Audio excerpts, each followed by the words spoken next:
On a November night in 1966, two young couples drove past an abandoned munitions plant in West Virginia, and something with burning red eyes stood up in their headlights. Point Pleasant was a quiet river town then, pressed against the Ohio River. Church suppers, a single main street, and a steel bridge that carried everyone home at night. 3 days earlier, gravediggers working near Clendenin had looked up from a half-dug plot and watched a brown, man-shaped thing lift out of the trees and glide low over their heads. North of town lay the TNT area, a wartime explosives plant gone to ruin. Concrete storage domes sat half, buried in the woods like tombs, linked by tunnels nobody mapped anymore. That was where the couples went driving on the night of November 15th. By the old gate, the headlights swept across a figure, taller than a man, wings folded against its back. What the witnesses remembered was never the wings. It was the eyes. 2 red circles, wide as bicycle reflectors, that seemed to burn into them and would not let go. They floored it toward town. The thing rose straight up like a helicopter, no wing beat at all, and kept pace with the car at 100 miles an hour, screeching over the roof. At the courthouse, they spilled their story to a deputy sheriff who knew all 4 of them. He said later he had never seen sober people so badly frightened. The next day there was a press conference, and a newsman reached for a joke. The Batman show was on every television, so the thing in the headlights became Mothman. The same night, miles away, a builder named Newell Partridge watched his television dissolve into a wine. His flashlight caught 2 red eyes by the barn. His dog charged them and never came back. Through the following year, the sightings multiplied. More than 100 witnesses in 13 months.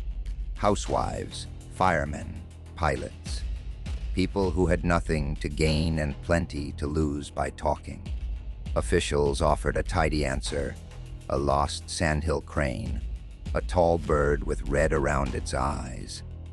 The witnesses just shook their heads.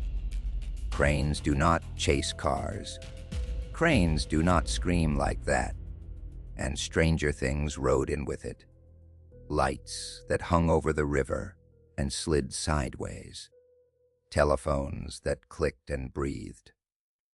Televisions that scrambled at the same hour every night. Then came the visitors. Pale men in dark suits, driving black cars that looked new but smelled old, knocking on witnesses' doors and asking questions no policeman would think to ask. A New York journalist named John Keel came to collect the stories. The locals tell that even he grew uneasy. The town felt to him like a stage being quietly set. By December of '67, witnesses were reporting the same dream.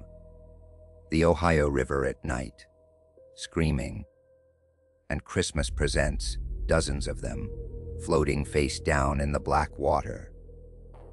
December 15th, 1967, rush hour.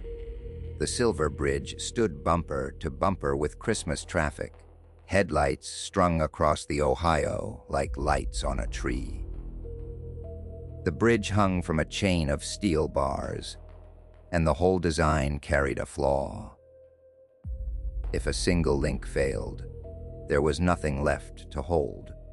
One link had been cracking for years.